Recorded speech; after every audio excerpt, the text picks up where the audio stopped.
అట్లాగే యేసు ప్రభు అంటాడు, నీ పాపములు రుణమాఫీ. హల్లెలూయా, హల్లెలూయా. నీ పాపాలు రుణమాఫీ.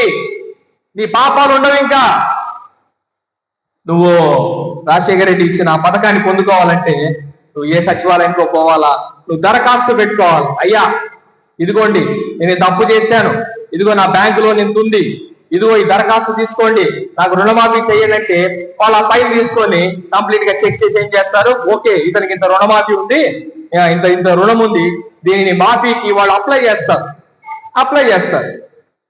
అదే విధంగా యేసు ప్రభు దగ్గరకు వచ్చి మనం ఏం చేయాలా, ప్రభువా నువ్వు నా పాపాల కోసము నువ్వు శిక్ష విధించినావంట కదా. రాజశేఖర రెడ్డి కూడా ఏం చేశాడు, నీ రుణము కోసము ఆయన డబ్బు చెల్లించినాడు కదా. ఇంత డబ్బు తీసుకొని వచ్చి ఆడ పెట్టేశాడు.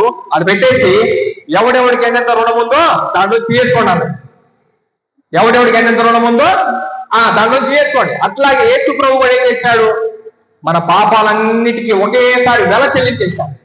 ఆ వెల ఇచ్చేశాడు, అయిపోయింది, వెల ఇచ్చేశాడు. ఇప్పుడు నువ్వేం చేయాలా, దరఖాస్తు పెట్టుకోవాలి. అయ్యా పాపం చేశానయ్యా, నా పాపాలు క్షమించండి, నా జన్మ పాపము నా కర్మ పాపము క్షమించండి అని యేసు ప్రభువుని అడగడం ద్వారా ఇదే అప్లికేషన్.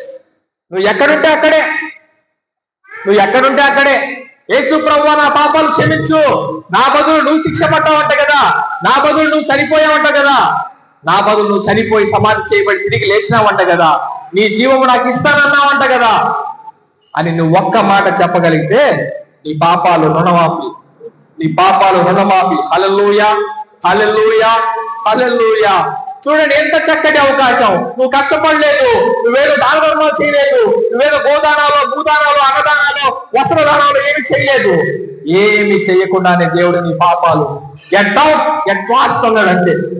హల్లెలూయా. నువ్వు రక్షించబడ్డావు అంతే, సింపుల్. నీ రక్షణ సింపుల్ గా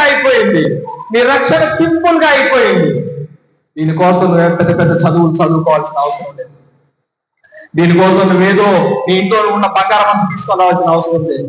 కేవలం ఒక్క మాట అడగడం ద్వారా, యేసు ప్రభువా నేను పాపిని, నన్ను క్షమించు, నా కోసం నువ్వు చనిపోయావు కదా, నన్ను క్షమించు అని ఒక్క మాట చెప్పడం ద్వారా నీ పాపాలు రద్దు చేయబడతాయి. ప్రభువా నన్ను నీ పునరుద్ధానంలో దాచు, నువ్వు సమాధిలో నుంచి లేచావు కదా, నీవు జీవాధిపతివి కదా, నీ జీవమును నాకు